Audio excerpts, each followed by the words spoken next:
जल पावक गगन समीरा,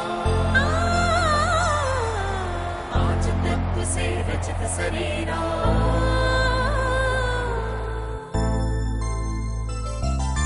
पांच तत्व से प्रकृति रची है, पांच तत्व से काया।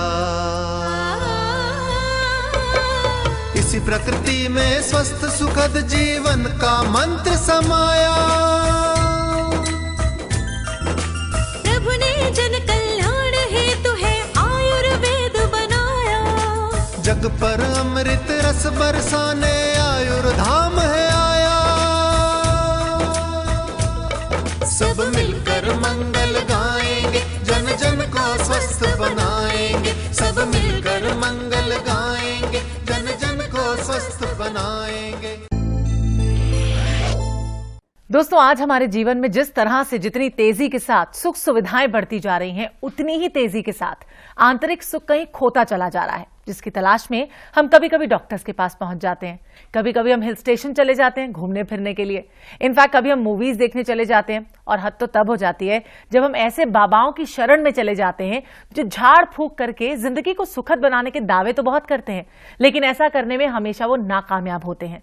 पर फिर भी हमें सच्ची राह तो नहीं मिल पाती और हम कहीं ना कहीं मानसिक तनाव से ग्रसित होते हैं, जिसकी वजह से हमारे शरीर में अनेकों बीमारियां घर कर जाती हैं। स्वस्थ रहने का मतलब केवल शारीरिक स्वास्थ्य नहीं होता, मानसिक रूप से स्वस्थ रहना भी उतना ही आवश्यक है। लेकिन आज की भागती दौड़ती कॉम्पिटिटिव लाइफस्टाइल के चलते हम में से विरला ही कोई ऐसा इंसान होगा जो मानसिक रूप से स्वस्थ रहता हो। सब कुछ होते हुए भी हम उदास रहते हैं, चिड़चिड़े से रहते हैं, यहाँ तक कि हंसता खेलता परिवार होने के बावजूद भी हम खुद को अकेला महसूस करते हैं। तो भाई, स्थिति तो बहुत विकट है, लेकिन खुशी हमें इस बात की है कि आज हमारे साथ हैं डॉक्टर अरोड़ा, जिन्होंने सुप्रज्ञा के माध्यम से हमें एक आशा की किरण दिखाने की कोशिश की है। तो सबसे पहले तो आपको मैं बधाई देना चाहूंगी बहुत बहुत। सुप्रज्ञा का इतना अच्छा रिस्पॉन्स आ रहा है, जिंदगी में खुशियां भर रहा है सुप्रज्ञा, और अब तो सुप्रज्ञा प्लस भी आप लेकर आ गए हैं। तो सबसे पहले ये बताएं हमें कि सुप्रज्ञा प्लस की जरूरत किन किन लोगों को होती है। नमिता, अगर हम डायरेक्ट इंडिकेशंस की बात करें तो वो कोई भी व्यक्ति जिसको किसी भी कारण से हमेशा मानसिक तनाव बना रहता है, वह उदास रहता है और बुझा रहता है, उसको सुप्रज्ञा प्लस की आवश्यकता है। नंबर 2, वो कोई भी व्यक्ति जिसको छोटी छोटी बात से घबराहट हो जाती है, अचानक दिल की धड़कन बढ़ जाती है, उसको सुप्रज्ञा प्लस की आवश्यकता है। तीसरा, वो व्यक्ति जिसको छोटी छोटी बात पे गुस्सा आ जाता है या वो देख रहा है कि वो लगातार चिड़चिड़ा होता चला जा रहा है। एंड नमिता, कुछ लोग ऐसे होते हैं जिनके आत्मविश्वास में यानी कॉन्फिडेंस में इतनी कमी आ जाती है कि अच्छी खासी उनकी तैयारी होती है, लेकिन उसके बाद भी जब वो एग्जामिनेशन में बैठते हैं या अपने ऑफिस में कोई उनको परफॉर्मेंस देनी होती है, समाज में कहीं परफॉर्म करना होता है, तो उनका जो है परफॉर्मेंस उतना अच्छा नहीं हो पाता, जबकि तैयारी बहुत अच्छी होती है। उसके बाद हम देखते हैं कि अलग अलग तरह के फोबियाज लोगों को होते हैं। कहीं पानी से किसी को डर लगता है, कभी हाइट से किसी को डर लगता है, कभी लिफ्ट में बैठने से डर लगता है, कभी हम देखते हैं कि तेज रफ्तार की कार में बैठने से डर लगता है, और कभी कभी हम कहते हैं कि भीड़ जो है वो तंग करती है, कभी अकेलापन सताता है। तो वो कोई भी व्यक्ति जिसको किसी भी तरह का फोबिया है, उसको सुप्रज्ञा प्लस जो है अर्क लेना चाहिए, क्योंकि उससे काफी मदद मिलने वाली है। इसके अलावा नींद की अगर हम बात करें तो वो कोई भी व्यक्ति कि जिसको नींद बिल्कुल नहीं आती, या हम कहें कि नींद अच्छे से नहीं आती, या बहुत घंटे सोने के बाद भी सुबह जब वो उठता है तो वो अपने को फ्रेश महसूस नहीं करता है, तो वहां भी जो है सुप्रज्ञा का सेवन जो है वो अत्यंत आवश्यक है। इसके अलावा नमिता, मेमोरी की अगर बात करें, याददाश्त की बात करें, तो आज ये शिकायत बहुत अधिक देखने को मिलती है, तो इन पेशेंट्स में भी सीधे सीधे सुप्रज्ञा का इंडिकेशन बनता है। तो एंड इसके बाद और थोड़ा सा आगे बढ़ के चलते हैं, तो सो कॉल्ड बड़ी बड़ी जो नर्वस डेबिलिटीज हैं, नर्वस डिजीजेज हैं, जिसमें मैं डिप्रेशन का नाम लूंगा, एंग्जाइटी का नाम लूंगा, साइजोफ्रेनिया का नाम लूंगा, ओसीडी यानी कि ऑब्सेसिव कंपल्सिव डिसऑर्डर का नाम लूंगा। इन सब पेशेंट्स को जो है एक बार सुप्रज्ञा प्लस अर्क एवं कैप्सूल्स का सेवन जरूर करना चाहिए। नमिता, ये तो हुई डायरेक्ट इंडिकेशंस की बात, अब इनडायरेक्ट इंडिकेशंस पे जाते हैं। अभी और भी बाकी हैं। जी, तो इनडायरेक्ट इंडिकेशन से मेरा अभिप्राय है कि यदि आपको कोई भी शारीरिक बीमारी है जिसका इलाज आप किसी अच्छे चिकित्सक से करा रहे हैं, लेकिन आपको मनचाहा रिजल्ट नहीं मिल पा रहा है, तो मेरा यह रिकमेंडेशन है कि आप अपनी दवा के साथ हमारा सुप्रज्ञा प्लस अर्क एवं कैप्सूल जोड़ लें और कुछ ही दिनों में जो है काफी अच्छा अंतर महसूस करेंगे। साथ ही साथ वो कोई भी पेशेंट जिसको क्रोनिक डिजीज होती है, यानी कि जैसे शुगर की शिकायत है, ब्लड प्रेशर की शिकायत है या बहुत अधिक गैस्ट्रिक प्रॉब्लम्स हैं, तो वो अपनी दवाओं के साथ में जो भी दवा आप अपनी डिजीज को कंट्रोल रखने के लिए लेते हैं उसके साथ सुप्रज्ञा अर्क आप जोड़ें। देखें कुछ ही दिनों में आपको जो है बहुत ही सुखद अनुभूति होगी। लगता है कि जीवन में मुझे भी या किसी और को भी, सबको इनफैक्ट इसकी जरूरत पड़ सकती है। हमारे ऑफिस में एक लड़का जिसकी सैलरी 10,000 रुपीज है, जिसके वर्किंग आवर्स 8 घंटे हैं, सुबह वो 10 बजे आता है, शाम को 6 बजे चला जाता है। लेकिन अगर आप कभी उसे रोक करके बोलें कि आपको शाम को आज 6 बजे ना जा करके जो है अब लगातार आपको 8 बजे जाना, यानी कि आप कहीं ना कहीं उसके ड्यूटी आवर्स बढ़ा देते हैं without increment of the salary, तो आप ये उम्मीद करेंगे कि वो अधिक काम करेगा और सैलरी उतनी में काम करेगा, तो ये संभव नहीं है। कहीं ना कहीं उसकी एक्शंस डिस्टर्ब होने लगेंगे, वो इरिटेबल हो जाएगा, वो उसे बहुत गुस्सा आने लगेगा। तो नमिता, उसी तरह से हमारे शरीर में होता है, जब आप पोषण बढ़ाए बिना इस नर्वस सिस्टम से जब काम लेने की कोशिश करते हो इतना अधिक, तो हमें ऑल्टर्ड नर्वस फंक्शंस देखने को मिलते हैं, कहीं ना कहीं इरिटेबिलिटी देखने को मिलती है, एंगर देखने को मिलता है और बड़ी अवस्था में हमें डिप्रेशन और एंजाइटी जैसी चीज देखने को मिलती है। तो मेरी नजर में ये सारा जो है ये ऑल्टर्ड नर्वस फंक्शंस हैं। और क्यों? क्योंकि एक तरह से कहीं ना कहीं हमारा जो ब्रेन है वो पोषण अभाव में है, न्यूट्रिशनल डेफिशिएंसी में है। तो आपको अगर चाहिए कि इन बीमारी से मुक्ति चाहिए तो कहीं ना कहीं ब्रेन को पोषण देना ही होगा। आप तो बहुत टाइम से प्रज्ञा प्लस अपने पेशेंट्स को दे रहे हैं ना, तो वो कैसा महसूस कर रहे हैं, हम जानना चाहेंगे। देखिए नमिता, बताना चाहूंगा कि जहां पर डायरेक्ट इंडिकेशंस, जैसे मैंने पहले बताया कि नर्वस डेबिलिटीज के सिम्टम देखने को मिलते हैं, वो पेशेंट तो बहुत अच्छा महसूस करते हैं। यानी कि जिनको बहुत अधिक गुस्सा रहता है, चिड़चिड़ापन रहता है, घबराहट रहती है, पैल्पिटेशन रहता है, डिप्रेशन है, एंजाइटी है, तो इस तरह के पेशेंट्स को जब हम सुप्रज्ञा अर्क देते हैं और साथ में कैप्सूल्स भी देते हैं, तो कभी कभी तो बड़ा सरप्राइजिंगली रूप से जो है वो 3 दिन में, 5 दिन में, 7 दिन में हमें जो है इतने अच्छे रिजल्ट बताते हैं कि हमें जो है बहुत खुशी होती है। लेकिन आश्चर्य नमिता हो रहा है जहां पे इनडायरेक्ट इंडिकेशंस की हम बात कर रहे हैं, कि यानी कि कोई पेशेंट हमारे पास आता है जिसको कहीं से नर्वस डेबिलिटी नजर ही नहीं आती, लेकिन वहां भी जब हम एक तरह से जो भी डिजीज है उसका डायग्नोसिस बना के उसका ट्रीटमेंट करते हैं, लेकिन जब पेशेंट आके हमें बोलता है कि साहब 15 दिन में कोई रिलीफ नहीं मिल रहा है और हम सुप्रज्ञा प्लस अर्क एंड कैप्सूल्स साथ में जोड़ देते हैं और उसके बाद जब 15 दिन पर लौट के आता है बोलता है कि साहब हमको काफी रिलीफ है, तो नमिता फिर हमारी जो एक कथनी है कि आज सारी डिजीज ऑलमोस्ट जो है वो साइकोसोमेटिक हो चुकी हैं, तो मुझे लगता है कि सही साबित होती है। क्योंकि बिल्कुल आप देखिए कि पेशेंट को देख के आपको नहीं लगेगा, डिजीज के नेचर को देख के आपको नहीं लगेगा कि कहीं ना कहीं इसमें नर्वस कंपोनेंट का इन्वॉल्वमेंट भी होगा। लेकिन जब हम पेशेंट को अच्छे से डायग्नोसिस बना के प्रॉपर ट्रीटमेंट देते हैं और रेस्पॉन्स नहीं आता है, तब मैं कहता हूं कि नहीं, इसमें कहीं ना कहीं स्ट्रेस, इनविजिबल स्ट्रेस का कंपोनेंट है और मैं वहां पे सुप्रज्ञा ऐड करता हूं और 15 दिन बाद जो मुझे रिजल्ट मिलते हैं वो आश्चर्यजनक और एक बहुत सुखद अनुभूति को देने वाले होते हैं। एंड इस तरह के पेशेंट्स के बारे में नमिता आप हमारी साइट पे जा सकते हैं, जो वहां पेशेंट्स के जो बाइट्स, टेस्टिमोनियल जिन्हें आप लोग बोलते हैं, उनके कथनी उनके मुंह से सुनेंगे तो आपको हैरानी होगी कि इतना अधिक स्ट्रेस जो है वो डिजीज प्रोडक्शन में आज के टाइम पे इन्वॉल्व हो चुका है। और नहीं तो इसको समझाने के लिए मैं यहां पे पहले भी मैं एग्जांपल देता आया हूं, लेकिन फिर से इसको एग्जांपल देना चाहूंगा कि अगर स्ट्रेस का क्या रोल है हमारे जीवन में रोग उत्पादन में, यानी कि जो हमें बीमारियां होती हैं, चाहे वो शारीरिक बीमारी क्यों ना हो, उसमें स्ट्रेस का क्या रोल होता है उसको समझने के लिए हमें थोड़ा सा पीछे जाना होगा, अपनी लाइफ को कंपेयर करना होगा कहीं ना कहीं अपने जो ग्रांड पा थे, यानी कि 40 साल, 50 साल, 60 साल पुराने जो लोग थे उनके साथ हमें कंपेयर करना होगा। तो मुझे लगता है कि जिस तरीके से मैं कंपैरिजन करने जा रहा हूं उसके बाद आप समझ पाएंगे कि स्ट्रेस का कितना अधिक रोल है किसी भी व्याधि को उत्पन्न करने में। तो अब 2 लेवल पे हमको कंपेयर करना है नमिता। पहला लेवल हमारा है कि हम हेल्थ को कंपेयर करेंगे। देखिए मैं बहुत पीछे आपको लेके नहीं जा रहा, मैं 1000 साल पुरानी बात नहीं कर रहा हूं, मैं केवल 40 साल, 50 साल, 60 साल पुरानी बात कर रहा हूं।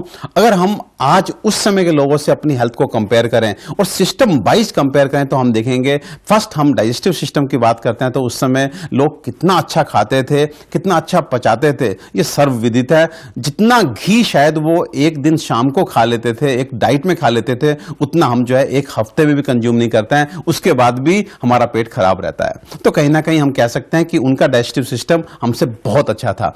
साथ में अगर हम बात करें कार्डियोवास्कुलर सिस्टम की, यानी कि हार्ट की बात करें, तो अमूमन नमिता बहुत रेयरली हमें सुनने को मिलता था कि हमारे पिताजी, हमारे दादा को जो है हार्ट की प्रॉब्लम्स थी या ब्लड प्रेशर की प्रॉब्लम्स थी। लेकिन आज हम में से मेरे ख्याल से हर दूसरा व्यक्ति जो है वो ब्लड प्रेशर या हार्ट की प्रॉब्लम से जो है सफर है। अगर रेस्पिरेटरी सिस्टम की बात करें तो आप देखिए आज के टाइम पे हम लोग को कितना अधिक एलर्जीज है, एस्थमा के कितने पेशेंट्स हो गए हैं। हर दूसरे तीसरे व्यक्ति की जेब में जो है इनहेलर पड़ा होता है, जबकि पहले इस तरह की कोई समस्या नहीं थी। उनकी वाइटल कैपेसिटी, उनके लंग्स इतने स्ट्रांग होते थे कि वो हजारों मील तक पैदल चलते थे, उनको कोई सांस नहीं फूलता था। तो कहीं ना कहीं हमें मानना होगा कि रेस्पिरेटरी सिस्टम की अगर बात करें तो वो हमसे ज्यादा मजबूत थे। फिर हम बात करते हैं, अगर इनफर्टिलिटी की बात करते हैं तो पहले नमिता, मैं मजाक में बोलता हूं कि गवर्नमेंट को उनको रोकना पड़ता था कि भाई अब बच्चे और नहीं। एंड आज के टाइम पे लोग परेशान घूम रहे हैं, इनफर्टिलिटी के केसेस इतने बढ़ते चले जा रहे हैं कि एक बच्चा भी करना मुश्किल हो रहा है। उसके अगर हम बात करें मसल्स की बात करें, अपनी बोन्स की बात करें, तो मुझे कहने की जरूरत नहीं है कि उनके बोन्स, उनकी मसल्स हमसे कहीं ज्यादा मजबूत थी, उनकी फिजिकल एक्टिविटीज की क्षमता हमसे कहीं अधिक थी। तो कहीं ना कहीं अगर हम इस कंपैरिजन को आधार माने तो मुझे लगता है कि मेरे साथ आपको ये एक्सेप्ट करना होगा कि हेल्थ वाइज जो है वो मच बेटर थे हमसे। और नमिता, इस बात को मैं इससे भी सिद्ध करता हूं कि अगर हम किसी पुराने व्यक्ति से जब बात करते हैं जिसकी आयु 70 वर्ष है, 80 वर्ष है, तो उससे हम जब बिल्कुल किसी उम्र से बात करते हैं तो मुझे लगता है कि 80 वर्ष की उम्र तक उन लोगों ने उतनी दवा सेवन नहीं की होती थी जितनी आज हमारे 5 साल का बच्चा जो है सेवन कर लेता है। तो कहीं ना कहीं हमें खुले दिमाग से ये एक्सेप्ट करना होगा कि यस, उनकी जो एक हेल्थ थी वो हमसे बेहतर थी। अब नमिता अपने सेकंड कंपैरिजन पे आते हैं। सेकंड कंपैरिजन जो है वो सुख सुविधाओं का है। अगर हम सुख सुविधाओं की बात करें तो मुझे लगता है कि आज सुविधाओं के नाम पे हम उनसे बहुत आगे हैं। अगर हम टेक्नोलॉजी की बात करें तो मुझे लगता है कि हम उन लोगों से टेक्नोलॉजी में काफी आगे निकल चुके हैं। अगर हम एजुकेशन की बात करें तो मुझे लगता है कि हम काफी एजुकेटेड हैं। नमिता, पहले एक चिट्ठी पढ़वाने के लिए जो है वो 3 गांवों में एक आदमी होता था, और आज हमारा घर में मेरे ख्याल से हमारी मेड जो होती है वो भी चिट्ठी पढ़ने में जो है वो सक्षम होता है। तो कहीं ना कहीं एजुकेशन लेवल में हम बहुत आगे हैं। एंड उसके बाद अगर हम डॉक्टर्स की बात करें तो डॉक्टर्स की अवेलेबिलिटी मेरे ख्याल से हमारे पास जो है, अगर हम उनसे कंपेयर करें तो बहुत अधिक है। अगर हॉस्पिटल्स की बात करें तो आज हमारे पास चॉइस होती है कि एक रोड के ऊपर जो आपको कई सारे हॉस्पिटल देखने को मिलते हैं, जबकि पहले इस तरह के हॉस्पिटल्स होते नहीं थे। तो बिल्कुल बहुत तेजी से विकास हुआ। तो कहीं ना कहीं हम कह सकते हैं कि संपन्नता की बात करें तो हम उनसे कहीं ज्यादा अधिक हैं। तो नमिता, फिर मेरा एक क्वेश्चन जो मैं पहले भी आपसे पूछता हूं कि संपन्न हम अधिक और हेल्थ उनकी अच्छी, तो ये विरोधाभास क्यों? तो नमिता, इसका जवाब भी मैं देना चाहूंगा कि हमने एक छोटे से टाइम में टेक्नोलॉजी को बहुत अच्छी मात्रा में लिया, हमने छोटे से टाइम में अपने को बहुत अच्छा एजुकेटेड भी किया, हमने डॉक्टर्स बहुत पैदा किए, हमने चिकित्सालय बहुत पैदा किए, लेकिन साथ में एक नेगेटिव चीज को भी पैदा किया, अपने साथ कैरी किया, और वो है स्ट्रेस। तो इसका मतलब कहीं ना कहीं मेरा कहने का नमिता मतलब है कि स्ट्रेस आया और ये डिजीजेज लाया। स्ट्रेस आया, गैस लेके आया, स्ट्रेस आया, ब्लड प्रेशर लेके आया, स्ट्रेस आया, डायबिटीज लेके आया, स्ट्रेस आया, इनफर्टिलिटी लाया। तो कहीं ना कहीं अगर हम समालोचन करें, एनालिसिस करें कि हमने किन चीजों को गेन किया, तो सब चीजें हमने पॉजिटिव की, बट एक ही नेगेटिव चीज हमारे साथ निकल के आई है जो हमने कैरी की है, वो है स्ट्रेस। तो मुझे लगता है कि सारी बीमारियां जो हैं उसका कारण स्ट्रेस है। नमिता, इस पॉइंट पे एक चीज और मैं बताना चाहूंगा कि आज के टाइम पे अमूमन हम देखते हैं कि आपकी कोई दवा शुरू हो जाए तो उसके बाद वो लाइफ लॉन्ग चलती ही रहती है। इवन गैस तक को हम क्योर नहीं कर पा रहे हैं, हम ब्लड प्रेशर को क्योर नहीं कर पा रहे हैं, हम शुगर को क्योर नहीं कर पा रहे हैं, हम थायराइड को क्योर नहीं कर पा रहे हैं। तो कहीं ना कहीं मुझे लगता है कि बेसिकली हम लाक्षणिक चिकित्सा कर रहे हैं, लेकिन हम जो रूट कोज है उस पर काम ही नहीं कर रहे हैं। मुझे लगता है कि जो भी चिकित्सा हो उसके साथ में अगर आप रूट को यानी कि स्ट्रेस को भी अटेंड करेंगे तो आपको जो है एक आश्चर्यजनक रिजल्ट देखने को मिलेंगे, और काफी कुछ संभावना है कि जब ये स्ट्रेस आपके जीवन से निकलेगा तो ये रोग भी आपके जीवन से निकलेंगे। और मुझे लगता है नमिता, आज के टाइम पे जितनी संपन्नता हमारे पास है, अगर हम किस तरह से स्ट्रेस फ्री भी हो जाएं तो इसी पृथ्वी के ऊपर हम स्वर्ग लोक के मजे ले सकते हैं। तो मुझे लगता है कि जो स्ट्रेस का फंडा है ना, ये बहुत ही जबरदस्त है। इस स्ट्रेस को भगाना ही होगा अगर हमें जीवन में जो है खूब आनंद को पाना है। वैसे आपने बिल्कुल ठीक कहा कि स्ट्रेस को भगाना बहुत जरूरी है, लेकिन इतनी सारी बातें जो हमने स्ट्रेस के बारे में सुनी है, अब जरा ये भी जानेंगे आपसे कि स्ट्रेस जो है वो होता क्या है भाई, क्यों इतना ज्यादा जीवन में आ जाता है कि हमें इतनी सारी बीमारियां लग जाती हैं। लेकिन जानेंगे इस छोटे से ब्रेक के बाद। आप कहीं मत जाइए, देखते रहिए अर्थ आयुर्धाम है। गलत खान-पान और प्रदूषित वातावरण रक्त को इतना दूषित कर देता है कि हम एक्ने, एक्जिमा, सोरियासिस और एलर्जी के शिकार हो जाते हैं।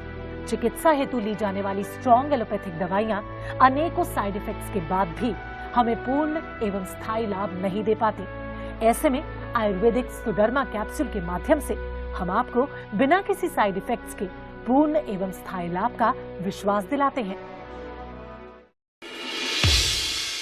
आईबीएस एक ऐसी बीमारी है जिसमें रोगी को बार बार मल त्याग के बाद भी पूर्ण मल त्याग की संतुष्टि नहीं मिलती।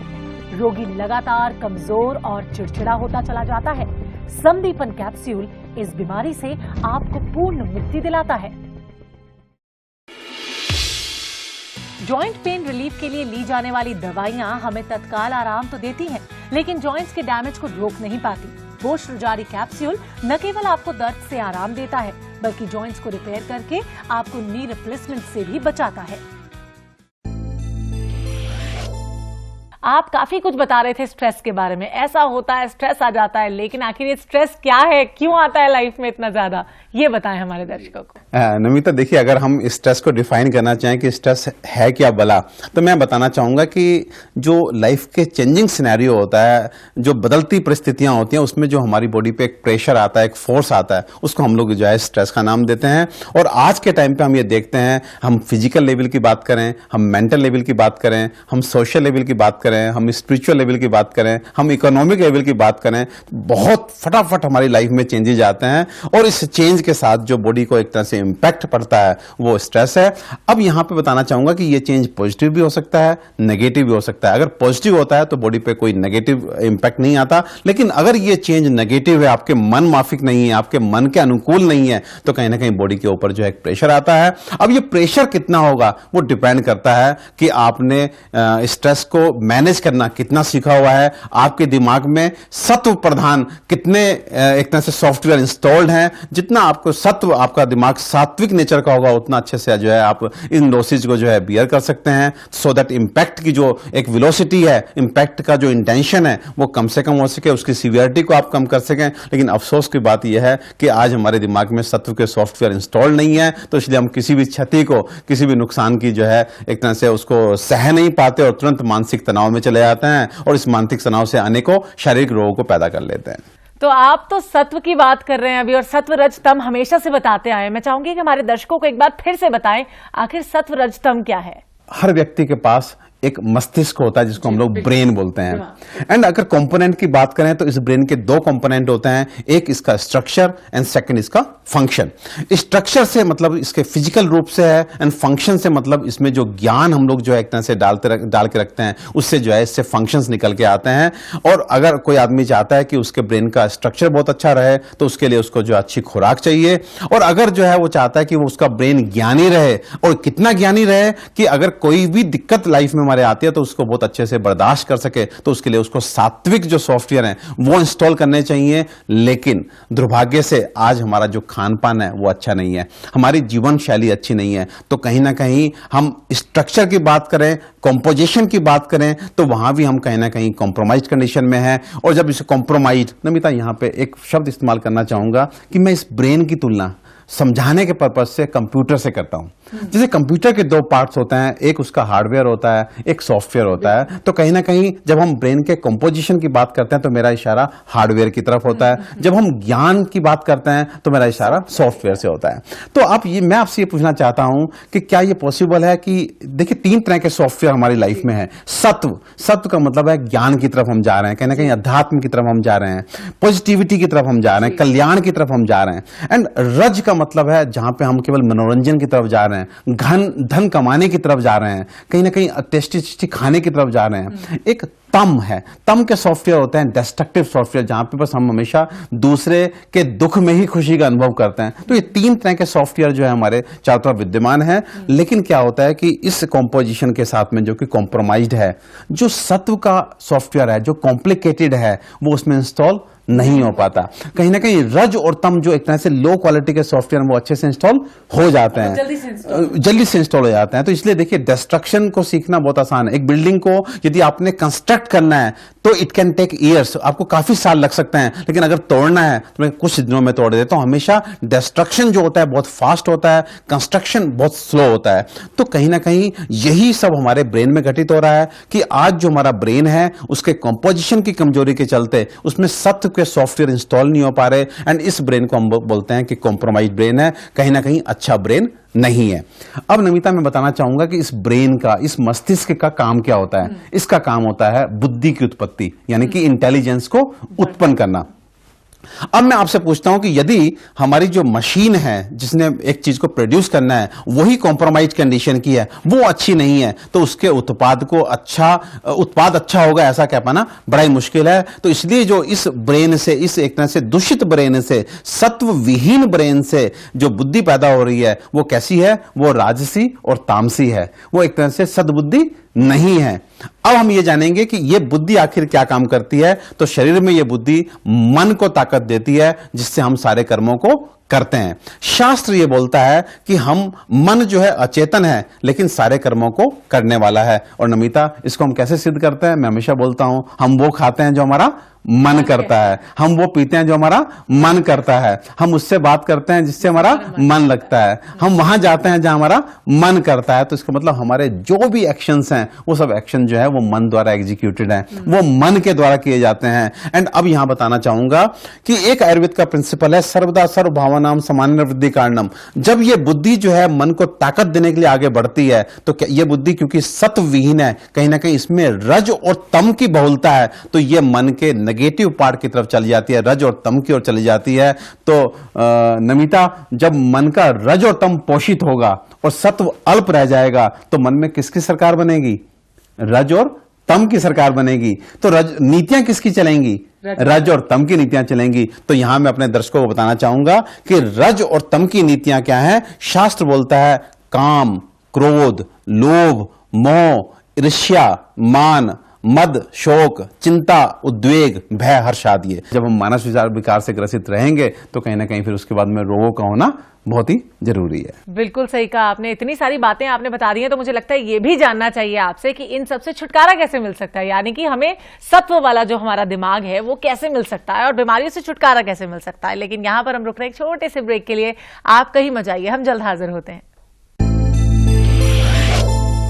प्रदूषित वातावरण एवं गलत खान-पान से सबसे अधिक प्रभावित होते हैं हमारे बाल।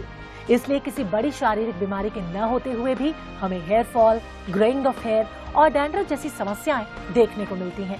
ऐसे में हमारे बालों को चाहिए एक्स्ट्रा केयर और एक्स्ट्रा न्यूट्रिशन। सुकेशम पोषण आपूर्ति करते हुए बालों को स्वस्थ रखने का एक अनूठा, सरल और सुरक्षित उपाय है। एलर्जी के कारण उत्पन्न होने वाले किसी भी रेस्पिरेटरी प्रॉब्लम जैसे बार बार होने वाली खांसी, जुकाम, गले में दर्द, श्वास कष्ट और यहाँ तक कि एलर्जिक अस्थमा के पूर्ण एवं स्थायी लाभ के लिए प्रयोग करें श्वासो ओजस कैप्सूल। आधे सिर में होने वाले तेज दर्द यानी माइग्रेन के समूल नाश के लिए प्रयोग करें अर्धारी कैप्सूल। अर्धारी कैप्सूल के मात्र 3 महीने के प्रयोग से अधिकतर लोगों को माइग्रेन से स्थायी रूप से मुक्ति मिली है। तो एक बार फिर आपका स्वागत है अथाई धामे में। मेरे साथ हैं आज सीनियर आयुर्वेदिक एक्सपर्ट डॉक्टर परमेश्वर अरोड़ा। उन्होंने मानसिक तनाव की ब्रेक में जाने से पहले बात की। अब जानेंगे कि किस तरह से इससे हमें छुटकारा मिल सकता है। जीवन में मानसिक तनाव से मुक्ति तो बहुत इंपॉर्टेंट होती है, कैसे छुटकारा पाए इससे सर? देखिए नमिता, बताना चाहूंगा कि जब मैंने पूरी इटियोपैथोजेनेसिस बताई कि कैसे रज और तम की बहुलता होने से हम मानसिक तनाव से ग्रसित होते हैं, तो सिमिलर वे हमको जो इस प्रोसेस को रिवर्स करना होगा। कहीं ना कहीं ब्रेन के कंपोजिशन को अच्छा करना होगा, उसके स्ट्रक्चर को अच्छा करना होगा, यानी कि कंप्यूटर के हार्डवेयर को अच्छा करना होगा। है उसको हार्डवेयर को अच्छा करने के लिए हमें जो है ब्रेन स्पेसिफिक यानी कि ब्रेन के नरिशमेंट देने वाली कुछ औषधियों का सेवन करना होगा। यानी कि मैं बात कर रहा हूं अश्वगंधा, ब्राह्मी, शंखपुष्पी, ज्योतिषमती, जटामानसी, वचा इत्यादि की, और इन्हीं से बना है सुप्रज्ञा हमारा अर्क एवं कैप्सूल। तो जब आप सुप्रज्ञा प्लस अर्क एवं कैप्सूल लेते हैं तो कहीं ना कहीं आपका ब्रेन का कंपोजिशन अच्छा होता है, और इतना अच्छा हो जाता है कि ये सत्व के जो सॉफ्टवेयर आपके ऑलराउंड हैं, एक गुरु के रूप में, ग्रंथ के रूप में, ये हमारे ब्रेन में इंस्टॉल होना शुरू हो जाते हैं। तो कहीं ना कहीं हमारा जो दिमाग है, हमारा जो मस्तिष्क है, वो सत्व प्रधान हो जाता है, और इस सत्व प्रधान से जो बुद्धि की उत्पत्ति होती है, इस ब्रेन से जो बुद्धि की उत्पत्ति होती है, वो कहीं ना कहीं सात्विक बुद्धि होती है। और जब ये मन को आगे बल देने के लिए आगे बढ़ती है, तो ये मन के सत्व गुण को एक तरह से प्रधानता देती है, बल देती है। तो जब सत्व की प्रधानता रहेगी तो नमिता सरकार किसकी बनेगी?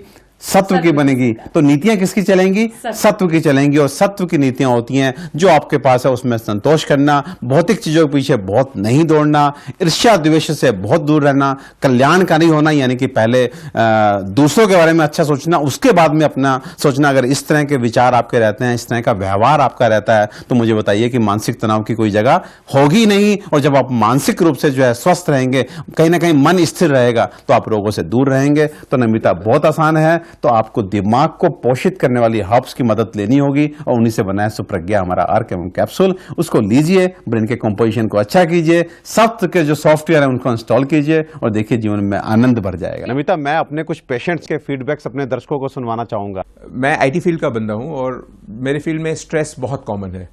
तरह तरह के सिचुएशंस होते हैं जहां पे स्ट्रेस इस लेवल तक बढ़ जाता है कि ब्रेकडाउन की सिचुएशंस आ जाती हैं। और वैसे में आपसे मैंने ये कंसल्ट किया और आपने मुझे प्रिस्क्राइब किया कि मैं सुप्रज्ञा का सेवन शुरू करूं, and the result has been amazing. Amazing is actually rather smaller word. पहले सिचुएशन को रिस्पॉन्ड करने में काफ़ी फ्रस्ट्रेशन हो जाती थी, मैं अपसेट हो जाता था, वो नेगेटिविटी ही शुरू होती थी। बट सुप्रज्ञा लेने के बाद मेरा रिस्पॉन्ड करने का तरीका बदल गया है। I am much more positive.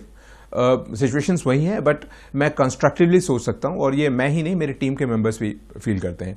और मैं इससे इतना इंप्रेस हुआ कि मैं ये भी ऐड करना चाहूँगा कि मैंने आपसे कंसल्ट किया कि मैं अपने बच्चों को दूं क्या, और आपके कंसल्टेशन से मैंने उनको देना शुरू किया, और उन पर भी जो इसका रिजल्ट है वो क्लियरली विजिबल है। उनके रिस्पॉन्ड करने का तरीका बदल गया है, उनकी लर्निंग पावर काफ़ी बढ़ गई है। दे आर मच मोर कामर इन रिएक्टिंग टू सिचुएशंस। मुझे छोटी छोटी बातों पे गुस्सा आ जाया करता था, मैं बहुत इरिटेट होती थी, कोई भी कुछ बोलता था मैं बहुत चिड़चिड़ी रहती थी। जब से मैंने सुप्रज्ञा प्लस लेनी शुरू करी है, अब मैं बहुत बेटर रिलीफ कर रही हूँ, अब मैं बिल्कुल ठीक हूँ। आई मीन टू सेल्स, मेरी जॉब में काफ़ी काम करना पड़ता है, लॉन्ग आवर्स होते हैं, उसमें वो स्ट्रेस बिल्डअप हो जाता है। 17 years of my life like no I have been into sales. Life का एक टाइम आया था जब लाइफ बहुत ही वो हो गई थी, स्लो हो गई थी, and like no I was thinking कि क्या हो रहा है। Then I just met I just came over here. मुझको मतलब कि डॉक्टर ने बोला कि आप वो सुप्रज्ञा लीजिए। सुप्रज्ञा की मेरे ख्याल से मैंने वीक 10 days की डोसेज दी थी, and I found life. I just came to know what life is like. No my life was full of life. I think it has been more than 6 months now, and I still take this, and it is a very good thing to have. I think you must, try it once. मुझे काफ़ी सालों से नींद की problem थी, जिसकी वजह से मुझे काफ़ी घबराहट भी होती थी। मैंने डॉक्टर परमेश्वर ओड़ा जी से मिली, उन्होंने मुझे सुप्रज्ञा दी। 3 महीने सुप्रज्ञा लेने के बाद मैं अब बिल्कुल ठीक हूँ। पिछले 4 सालों से मैं बड़ी थकान सी महसूस करता था, बड़ा चिड़चिड़ा फील करता था, और घर से बाहर निकलने बिल्कुल मन ही नहीं करता था। 1 साल से मैंने काम भी बिल्कुल टोटली अपना बंद कर दिया। लेकिन पिछले 2 महीने से जब से मैं डॉक्टर साहब की सुप्रज्ञा ले रहा हूं, मेरा काम भी फर्स्ट क्लास चल रहा है, और मैं भी बहुत बढ़िया फील कर रहा हूं। इससे बिल्कुल फर्क नहीं पड़ता कि आपने कितनी स्ट्रॉन्ग एंटी डिप्रेसेंट खाई है, कितनी आपने जो है एंजाइटी को दूर करने वाली मेडिसिन खाई है। मुझे लगता है कि आपको एक बार सुप्रज्ञा प्लस लेके देखना चाहिए। आपके दिमाग को आपको पोषित करके देखना चाहिए। कहीं ऐसा ना हो कि आप दिमाग को पोषित करें और इमीडिएटली आपका जो सालों का टेंशन है, जो सालों का तनाव है, ये जो घबराहट है, वो चुटकियों में निकल के बाहर आ जाए। बिल्कुल सही कहा आपने, और मुझे लगता है कि सुप्रज्ञा प्लस इस लिहाज से हमें जरूर लेना चाहिए और जीवन को अपनी खुशियों से भरना चाहिए। डॉक्टर परमेश्वर, आप यहाँ पर आए, इसके लिए बहुत बहुत शुक्रिया। वेलकम। तो दोस्तों भाई मैं तो अपने लिए इसे ऑर्डर करने वाली हूं अभी इसी वक्त, क्योंकि मुझे लगता है कि मेरे ब्रेन को नरिश करने का काम तो सुप्रज्ञा प्लस कर ही देगा। और मैं चाहती हूं कि जो भी दर्शक हमारे शो को देख रहे हैं वो भी अपने लिए अभी इसी वक्त इसे मंगवा लें, ताकि आपका जीवन भी खुशियों से भर जाए। क्योंकि आफ्टर ऑल हम यही चाहते हैं कि जीवन सुखद रहना चाहिए, सेहतमंद रहना चाहिए। एक बार फिर से हाजिर होंगे एक और खास पेशकश के साथ, तब तक के लिए दीजिए इजाजत, नमस्कार।